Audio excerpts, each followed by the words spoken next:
کہ وہ انسانوں کو بہکائے، غلط کام کی طرف آمادہ کرے، غلط کاموں کی طرف بلائے۔ شیطان کا کام ہی ہے۔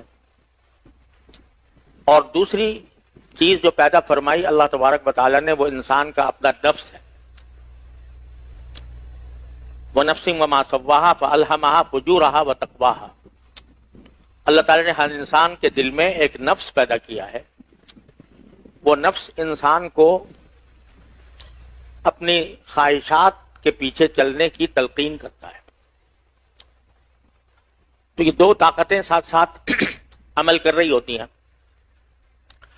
تو سارا زندگی کا معرکہ یہ ہے کہ بندہ جب اپنی دنیا کے اندر زندگی گزارے تو وہ اللہ تبارک و تعالیٰ اور اللہ کے رسول صلی اللہ علیہ وسلم کے احکام پر عمل کرنے کی پوری کوشش کرے، اور شیطان اور نفس کے داؤ سے، ان کے حملوں سے اپنے آپ کو بچانے کا اہتمام کرے۔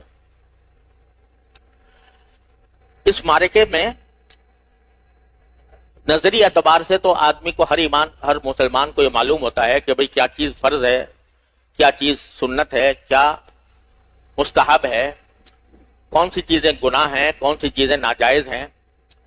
نظری اعتبار سے، علمی اعتبار سے عام طور سے ایک مسلمان کو یہ باتیں معلوم ہوتی ہیں۔ کون کہتا ہے کہ جھوٹ بولنا جائز ہے؟ کون سمجھتا ہے کہ جھوٹ بولنا ناجائز ہے؟ ہر مسلمان کو پتا ہے جھوٹ بولنا حرام ہے۔ کون کہتا ہے کہ غیبت حرام نہیں ہے؟ ہر انسان جانتا ہے، ہر مسلمان جانتا ہے غیبت کرنا حرام ہے۔ کون یہ کہتا ہے کہ چوری جائز ہے؟ سب مانتے ہیں کہ چوری حرام ہے۔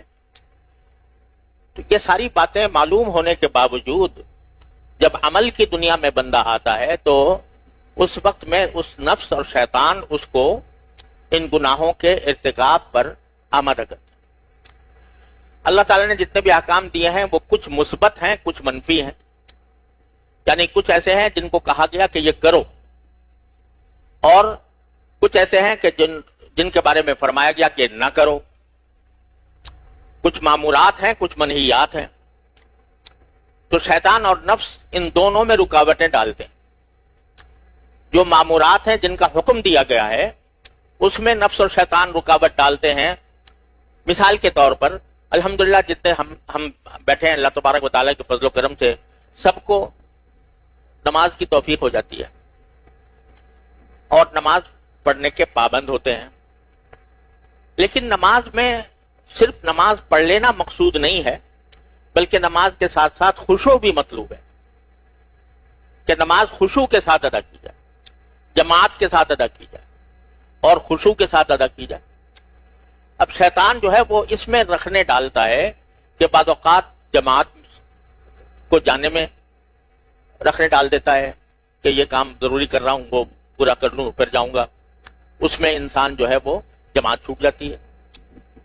پہنچ بھی گیا تو جو مطلوب ہے خشوع کا وہ یہ ہے کہ بندہ اللہ تبارک و تعالیٰ کی بارگاہ میں حاضر ہو کر عاجزی کے ساتھ، بندگی کے نقطہ نظر سے، بندگی کی نیت سے نماز پڑھے، جس کی تفسیر نبی کریم صلی اللہ علیہ وسلم نے یہ فرمائی کہ ان تعبد اللہ کانک تراہ، اللہ کی ایسے عبادت کرو جیسے کہ اللہ کو دیکھ رہے ہو۔ لیکن شیطان اور نفس جو ہے وہ انسان کو اس خشوع کے حاصل کرنے میں رکاوٹ بنتا ہے، طرح طرح کے خیالات دل میں ڈال دیتا ہے، طرح طرح کے تصورات انسان کے ذہن میں، دل میں پیدا ہو جاتے ہیں جو خشوع میں مانع ہوتے ہیں۔ اسی طرح تو اس لیے ضرورت ہے انسان کو کہ وہ مشق کرے اور اپنے آپ کو خشوع کی طرف لانے کی پوری کوشش کرے۔ اللہ تعالیٰ نے کسی کو اپنی قدرت سے زیادہ اور استطاعت سے زیادہ کا مکلف نہیں کیا، لیکن اپنی کوشش کرنا ہر انسان کے ذمہ واجب ہے، ہر مسلمان کے ذمہ واجب ہے کہ وہ نماز ہی نہ پڑھے بلکہ نماز میں خشوع حاصل کرنے کی کوشش کرے۔ اب یہ چیز ایسی ہے کہ اس میں ہم سب مبتلا ہو جاتے ہیں، تو ظاہر اگر بار بار ایک بات کا مذاکرہ ہوتا رہے اور ایک دوسرے سے گفتگو ہوتی رہے تو پھر اس جذبے میں قوت آتی ہے جو شیطان اور نفس کا مقابلہ کرتا ہے۔ اور کچھ منہیات ہیں یعنی جن سے اللہ تبارک و تعالیٰ نے منع فرمایا ہے، تو اس میں 5 چیزیں تو ایسی ہیں کہ الحمدللہ کسی مسلمان معاشرے میں، خاص طور پر ہمارے ماحول میں تصور بھی نہیں ہو سکتا کہ کوئی شخص وہ گناہ کرے گا۔ مثلا شراب پینا ہے مثال کے طور پر، تو یہاں ہمارے اس معاشرے کے اندر، ہمارے ماحول کے اندر شراب پینا مشکل ہے، اس سے بچنا مشکل نہیں، لیکن بہت سے گناہ ایسے ہیں کہ جو ہمارے معاشرے کے اندر پھیلے ہوئے ہیں، اس میں عالم جاہل، شہری دیہاتی، ہر آدمی مبتلا ہے۔ مثال کے طور پر آنکھ کے گناہ